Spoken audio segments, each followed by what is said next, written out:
Bom, então, irmãos, continuando sobre o estudo do livro de Salmos, eu quero chamar a atenção de vocês e compartilhar também algo que está escrito lá em Êxodo, capítulo 36, que é algo bem interessante que eu separei aqui da palavra de Deus, que fala sobre Deus capacitar. Deus, ele nos dá dons, né? Como eu falei no outro vídeo, Deus, ele nos capacita e nos dá dons para que a gente use isso para a glória dele.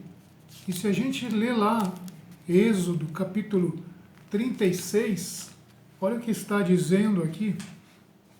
Na minha versão, se você tiver uma Bíblia aí na sua casa, é bom você acompanhar, porque de repente você tem uma versão diferente, tem algumas palavras diferentes. Então sempre acompanhe com a Bíblia, medite, né, peça para que Deus ele te revele, porque a palavra de Deus ela salta aos nossos olhos. Se a gente lê com atenção, se a gente lê com temor, Deus ele se revela na palavra dele. E olha que palavra tremenda que está lá em Êxodo, capítulo 36, está falando sobre um homem, Bezaleel, Oholiabe, e todos os homens de coração sábio, olha só o detalhe, nos quais o Senhor havia depositado sabedoria e entendimento para executar com perícia toda espécie de trabalhos para o quê? O culto do santuário. Farão tudo de acordo com o que o Senhor ordenou. Então olha que interessante, aqui está falando sobre a construção ali do tabernáculo, né, na época de Moisés, bem antes de Davi, né, Deus ordenou que fosse construído ali um tabernáculo no deserto, né, é como se fosse ali uma réplica de como é no céu e como seria futuramente o templo de Salomão. Mas o detalhe aqui interessante é que quando Deus ele separa alguém para o serviço dele, Deus capacita, Deus ele dá dons, né? Deus dá ferramentas ali para que a pessoa possa servi-lo da melhor maneira possível. E esse capítulo 36 fala exatamente isso. Homem de coração sábio, homens, né, de coração sábio, nos quais o Senhor havia depositado sabedoria e entendimento para executar com perícia, né, toda espécie de trabalhos para o culto do santuário. Farão tudo de acordo com o que o Senhor ordenou. Então essa palavra, ela fala muito com a gente. Eu não queria deixar passar isso, eu sei que é um estudo que a gente está fazendo sobre os livros poéticos, né, mas quando eu estava preparando a aula, Deus colocou no meu coração essa palavra, e ele dizendo o seguinte, olha, eu tenho chamado as pessoas para me servir, para me adorar, né? E o livro de Salmos fala sobre isso, exatamente sobre isso, mas ao mesmo tempo que Deus chama, que eu tenho chamado as pessoas para isso, eu tenho capacitado elas, para que elas possam oferecer o melhor. Então Deus ele coloca dons na nossa vida. Todos nós recebemos de Deus algum tipo de dom. A gente vai descobrir qual é mais cedo ou mais tarde, né? Isso vai acabar manifestando na nossa vida de uma forma ou de outra. Cada pessoa tem o seu chamado, cada pessoa tem o seu dom, mas qual é a função desse chamado? Qual é a função desse dom? Para que a pessoa seja promovida, para que a pessoa apareça, para que ela seja elogiada? Não, pelo contrário, a pessoa ela recebe um dom para que use isso a serviço de Deus, para que o nome de Deus seja glorificado. E a gente vê aqui também um prenúncio daquilo que Paulo escreveu sobre a igreja. Paulo, quando falava lá dos dons, né, se eu não me engano, é 1 Coríntios, capítulo 12, se eu não me engano, é 2 Coríntios, Paulo ele fala sobre os dons espirituais e ele explica qual é a função dos dons. A edificação da igreja, a edificação do corpo de Cristo, né, para que as pessoas sejam abençoadas e o nome de Deus seja glorificado em primeiro lugar. Mas a gente vê que isso já aconteceu na época de Moisés. Leia depois na sua casa Êxodo capítulo 36 e faça um estudo dessa palavra, faça uma meditação. E se você acha que você não tem nenhum chamado, que você não tem nenhum dom, não pense assim, porque Deus ele chamou todos que fazem parte do corpo, todos que fazem parte do corpo da igreja, receberam de Deus um dom, receberam de Deus um chamado, e tem que usar isso para que o nome de Deus seja glorificado, para que a igreja seja edificada e para que o nome de Deus seja glorificado. E esse assunto tem tudo a ver com os Salmos, tem tudo a ver com o livro de Salmos. As pessoas que escreveram o livro de Salmos, o rei Davi, eles não escreveram para mostrar o quanto eles eram eloquentes, o quanto eles sabiam escrever, o quanto eles eram inteligentes, eles tinham talentos. Não, eles fizeram isso para adorar a Deus, para cultuar a Deus, para louvar a Deus. As pessoas que estão hoje na igreja, as pessoas que ensinam, as pessoas que pregam, as pessoas que manifestam amor pelos seus irmãos, cada um tem o seu dom. Tudo isso é dom de Deus, dado para que o nome de Deus seja glorificado. Deus deu um talento para um e deu um talento diferente para outro, mas todos ali juntos, eles formam o corpo e o nome de Deus é exaltado. Eu só queria deixar essa palavra aí para a gente continuar aqui os nossos estudos. Bom, a gente viu que os salmos, eles tinham objetivos. Outros objetivos também, como a gente falou, né, que é para a oração, né, o salmo, do Salmo 57 ao Salmo 59, são salmos de oração, né, salmos de gratidão. Né?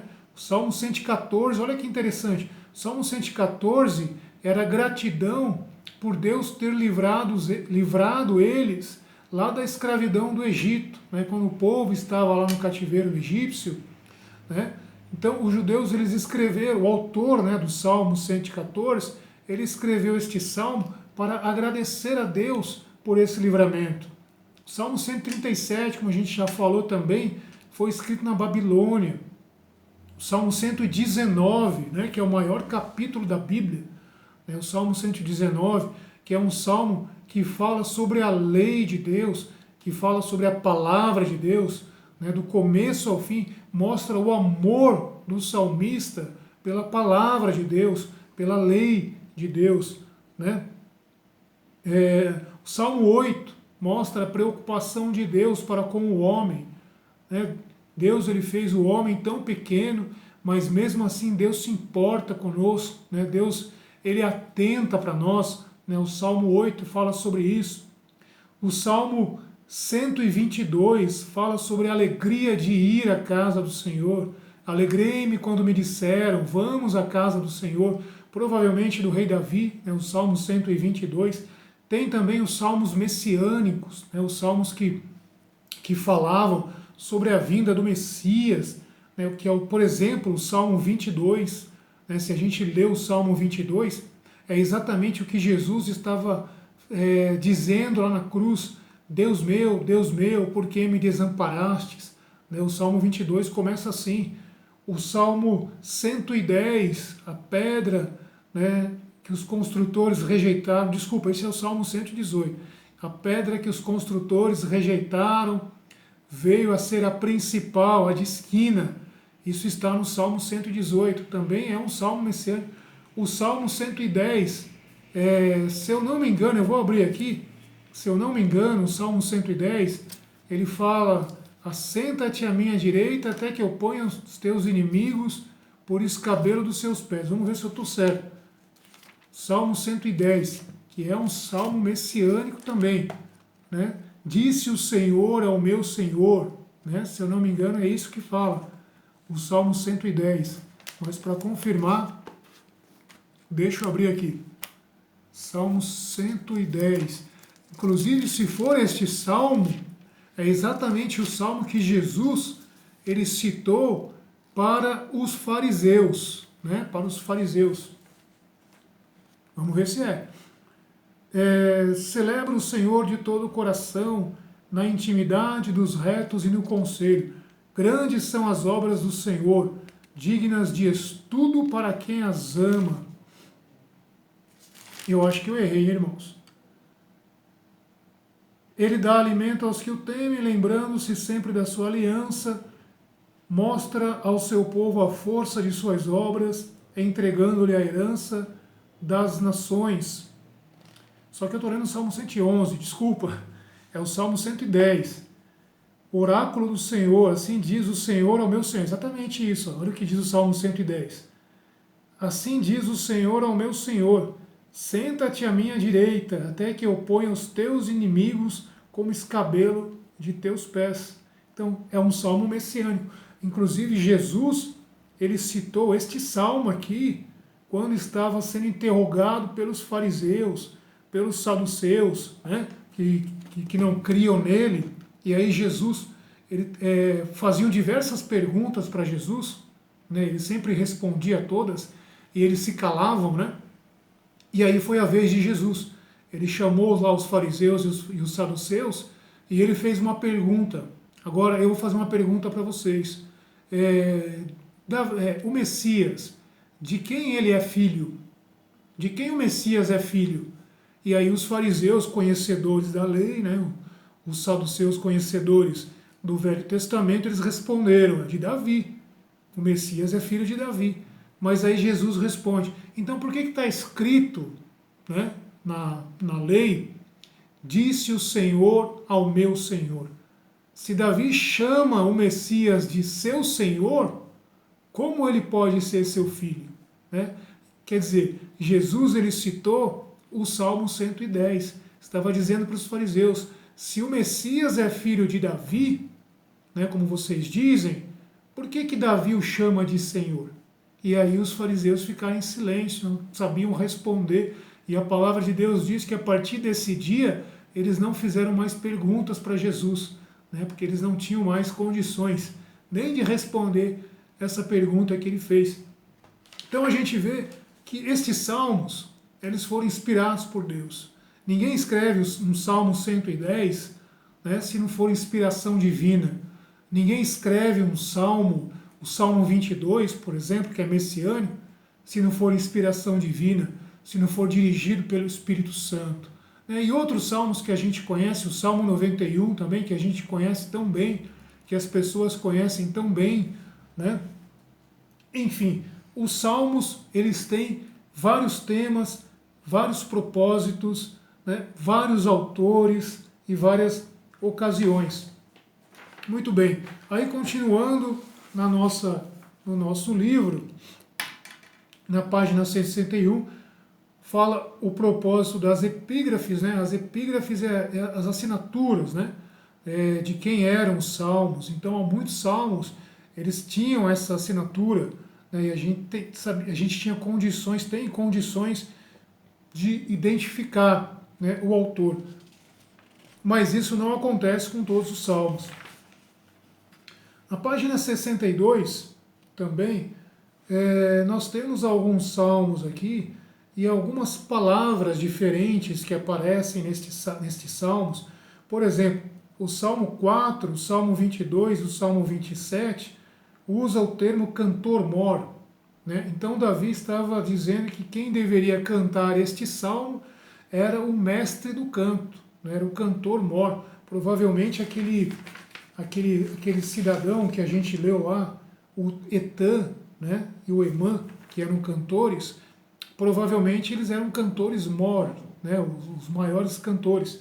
Então, Davi, ele fazia questão até de dizer, até de escalar, né, ele escalava, tinha as escalas ali, porque como haviam muitos salmos, muitas músicas que eles cantavam, então tinha uma escala, né, existia uma escala, não era bagunça, era uma coisa organizada.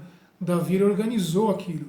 Interessante que foi em 3 períodos da história da monarquia de Judá que houve essa organização, né, no templo do Senhor, e que era feito esse serviço, né, a Deus, que eram utilizados esses salmos durante 3 períodos, no tempo de Davi, né? Depois, quando Davi morreu, depois Salomão também, ele acabou se desviando, o turno ali dos levitas acabou sendo esquecido, né?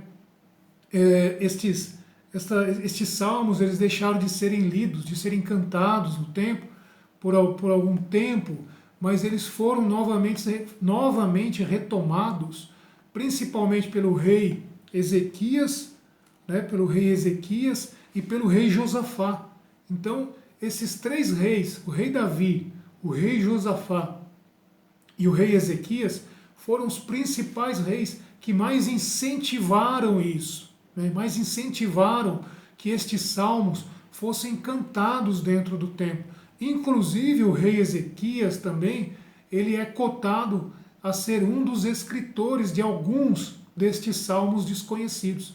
Mas a gente não tem certeza, né? A gente não tem como ter certeza porque não foi assinado, não tem essa epígrafe, né? Que está falando aqui na página 61. Enfim, página 63 fala sobre o paralelismo na poesia hebraica. O que é isso? A gente tem três tipos, né? Três tipos de paralelismo poético, né? Que cabem estes salmos aí, né? Três tipos que cabem este salmo. O paralelismo sintético, página 63. A segunda parte amplia a mensagem da primeira, ou seja, a segunda parte do salmo, ela afirma o começo do salmo. Né? Por exemplo, isso acontece com o Salmo 119, isso acontece com o Salmo 103. Parece que a ideia ela é reafirmada. Né? Isso é o salmo sintético. Temos o salmo sinonímico, que a segunda parte repete com sinônimos o pensamento da primeira. Isso acontece no Salmo 20, isso acontece também em Provérbios 23. E o antitético, que a segunda parte é antítese da primeira, ou seja, é oposta. Você tem a tese e você tem a antítese, aquilo que é contra a tese inicial. Então, no começo tem uma ideia, mas depois tem uma ideia contrária, continua, mas com uma ideia contrária. Né? Isso se chama antítese. Né? Isso acontece, por exemplo, com o Salmo 71. Vamos dar uma olhada no Salmo 71, para a gente ver mais exatamente o que significa isso, essa antítese. Salmo 71, no versículo 7. Para muitos eu me tornava prodígio, tu, porém, és meu abrigo seguro. Tá vendo? Esse tu, porém, é uma antítese, né? É ao contrário, o oposto da ideia inicial do versículo. Pois meus inimigos falam de mim, juntos planejam os que espreitam minha vida. Então tem uma tese e tem algo oposto àquela tese, que se chama antítese. Isso a gente vê no Salmo 63. Salmo 64, a gente tem lá um desenho, né? Quem tiver com o seu livro aí, com a sua apostila, também acompanhe. Mostra lá o gráfico, né? Exatamente dessas três palavras que a gente viu aí. E a gente tem outros exemplos de paralelismo sintético. Por exemplo, bem-aventurado o homem que não anda no conselho dos ímpios. Depois ele reafirma, não se detém no caminho dos pecadores, pois continua, nem se assenta na roda dos escarnecedores. Então repara que a próxima ideia, ela reforça a ideia anterior, né? Vai reforçando. Então este salmo é um salmo, é um recurso, né? Esse tipo de poesia é um recurso usado em alguns salmos para reforçar uma ideia inicial. Aí eu vou ler para vocês a página 65, o salmo, exatamente esse salmo que a gente leu agora, bem-aventurado, que é o primeiro salmo, inclusive, né? É o salmo primeiro. Eu vou abrir aqui também na minha Bíblia, porque na minha Bíblia tem a versão um pouco diferente. Salmo primeiro. Olha só o que diz na minha Bíblia, acompanhe na sua aí, para a gente ver a diferença. Salmo 1. Na minha diz, feliz o homem que não vai ao conselho dos ímpios, não para no caminho dos pecadores. Repara que vai reforçando a ideia, né? Vai reforçando. nem se assenta na roda dos zombadores. Pelo contrário, seu prazer está na lei do Senhor, e medita a sua lei dia e noite. Ele é como árvore plantada junto a riachos, e aí tem uma conclusão, né? Tem primeiro, nos chama primeiro a atenção, né? Sobre o homem que é feliz, e também depois conclui o que vai acontecer com este homem. Ele é como árvore plantada junto a riachos, dá seu fruto no tempo devido, suas folhas nunca murcham, tudo o que ele faz é bem sucedido. Mas aí tem também o oposto. Não são assim os ímpios. Pelo contrário, são como a palha que o vento dispersa. Então nós temos que escolher, né? Esse salmo é um convite para a gente escolher sermos ímpios ou sermos felizes e sermos plantados como árvores no jardim de Deus. Esse salmo é o convite para a gente tomar aí a nossa posição diante de Deus. E a gente tem vários outros exemplos de salmos também. A página 65, o versículo 5, ele conclui este salmo aí primeiro, né? Antes o seu prazer está na lei do Senhor, na sua lei medita de dia e de noite. Por isso os perversos não prevalecerão no juízo, nem os pecadores na congregação dos justos. Então repara também que o salmista, ele está dizendo aqui que vai chegar um dia que vai ter um juízo, né? Que vai ter um julgamento, que as coisas não vão ficar impunes, né? Todos serão julgados. Paulo fala sobre isso também. Todos comparecerão diante do tribunal de Cristo. Nós daremos conta de tudo aquilo que a gente tem feito. E o salmista, ele já estava antecipando isso aí. Então repara que esses salmistas, eles tinham essas revelações. Por isso que a gente fala que o livro de Salmos é inspirado por Deus. Porque como que o salmista sabe que tem o tempo que haverá o juízo de Deus? Como que o salmista sabia que haveria um tempo em que Deus armaria um tribunal para julgar as pessoas? Então isso é revelação de Deus, isso é inspiração de Deus. Por isso que os salmos, eles são inspirados. E aí continuando, os tipos de salmos e a divisão do livro. Quais são os tipos de salmo? Nós temos, pelo nosso livro aqui, nós temos 10 tipos de salmos. 10 tipos de salmos. E eu vou falar rapidinho porque o nosso tempo já está bem longo aqui. Os salmos didáticos. Por exemplo, leia na sua casa depois aí. Salmo 1, Salmo 15, Salmo 90, Salmo 94, salmos de gratidão e louvor. Olha só, Salmo 30, 75, 105, 106, 146, 150, etc. Repara que tem o etc, né? Porque são muitos, né?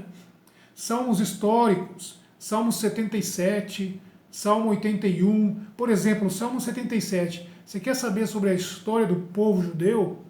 Desde do Egito, desde José, desde de Abraão, Isaac e Jacó?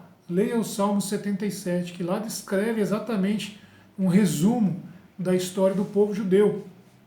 O Salmo 81, o Salmo 114, o Salmo 137, são salmos históricos, porque conta a história do povo judeu. Salmos imprecatórios. O que é imprecatório? É você lançar uma maldição, que Deus destrua, que Deus, tomara Deus que ele destrua tal pessoa. A gente lê esses salmos e a gente se assusta. Como assim, né? Alguns salmos são imprecatórios, né? Paulo fala, né? Tiago fala sobre isso, né? Que não deve sair da nossa boca maldição, né? Uma fonte que jorra bênção e maldição, isso não pode acontecer, né? Mas na visão, a gente tem que entender que isso é a visão do Velho Testamento, é a visão do povo judeu, né? O povo judeu era dente por dente, né? Era olho por olho, dente por dente. A lei, né? A lei ensinou isso. Então isso estava ali na tradição judaica, né? De olho por olho, dente por dente. Se ele me feriu, eu quero que Deus o fira. Se ele me maltratou, tomara Deus que ele seja maltratado. Se ele matou, tomara Deus que ele morra também. Então essa linguagem, né, era uma linguagem usada no tempo da lei. Como nós estamos no tempo da graça, nós não podemos agir da mesma forma. Salmo 35, por exemplo, é um salmo imprecatório. Salmo 58, Salmo 59, o Salmo 109 e outros salmos. Salmos da lei, né, que falam sobre a lei, Salmo 19 e o Salmo 119, né, que é o auge, né, do livro dos Salmos. Salmos messiânicos, que a gente já falou sobre isso. Salmo 2 fala sobre o Messias ali de ponta a ponta. Salmo 45, Salmo 72, Salmo 110, que a gente já leu agora no vídeo passado. Salmo sobre o Cristo sofredor, o Salmo 22 e o Salmo 69. Este Salmo 69, né, que é um salmo messiânico, que fala sobre Jesus, depois eu vou fazer uma pergunta para vocês e eu quero que vocês me respondam neste Salmo 119, este Salmo 69. Salmo 69, ele é um salmo messiânico, fala do Messias, fala da vinda do Messias. Mas tem algo estranho nesse Salmo 69 que está relacionado com o Messias. Muito estranho. E eu quero que você me responda o que está estranho neste Salmo 69. No próximo vídeo eu vou responder. Enfim, Salmos da lei. Tem o Salmo 19, já falamos sobre isso, né? Salmos da natureza. Salmo 8, né? Salmo 29, Salmo 104. Salmos penitenciais, é o salmo pedindo perdão, né, para Deus, principalmente o rei Davi, né? Pedindo perdão, pedindo misericórdia. O Salmo 6, o Salmo 38, o Salmo 51, que a gente já falou, né, quando Davi cometeu o pecado com Batseba. Salmo 102, neles o salmista roga o perdão de Deus. E aí, continuando, salmos de peregrinação, né? Ou o cântico dos degraus, né? Quando o povo ia para o templo, ou quando o povo ia para Jerusalém, peregrinava, né? O povo saía de outra tribo, quando estava unido, né? Principalmente na época do Reino Unido, né? O povo saía de uma tribo e ia para Jerusalém, peregrinava. Naquela época não tinha metrô, não tinha trem, não tinha avião, não tinha carro, né, como hoje. Então muitas vezes a viagem era ou a pé ou com camelo, né? Mas imagina, deserto, né? Então eles peregrinavam, às vezes demoravam dias para chegar até Jerusalém. Então eles escreviam estes salmos, se alegrando quando eles contemplavam lá o Monte Sião, que eles estavam chegando perto de Jerusalém, eles conseguiam já ver no horizonte o Monte Sião aparecendo, subindo cada vez mais. Igual quando a gente vai para a praia, né, que a gente começa a ver aqueles montes, né, na nossa frente, a gente sabe que a gente está chegando na praia, né, porque aqui em São Paulo não tem monte, mas vai descendo a serra, os montes começam a aparecer, né, e a gente começa a entender que está chegando na praia. Então, os judeus, quando eles faziam essas caravanas para Jerusalém, para a cidade de Jerusalém, né, quando eles estavam chegando próximo da cidade, eles viam o Monte Sião no horizonte. E aí começavam a se alegrar, começavam a cantar, né, porque a travessia era perigosa, né, as estradas, né, deserto, tinham animais ferozes, né, tinham assaltantes, né, que ficavam em algumas cidades, em alguns lugares ali, né, nos vales também. Então eram viagens cansativas, né? E muitas vezes eles chegavam ali doentes, feridos, né, por causa das pedras, dos pedregulhos. O Salmo 120 fala muito sobre isso, né? Que eles chegavam, eles choravam, né? Eles passavam por maus bocados, por apertos ali, até chegar a Jerusalém. E quando chegavam, eles se alegravam quando eles começavam a contemplar o Monte Sião. Leia o Salmo 120. O Salmo 120 é maravilhoso, fala sobre isso. Eu vou dar uma pausa aqui e aí no próximo vídeo a gente vai falar sobre o Salmo 69 e o que tem de estranho nesse salmo aí.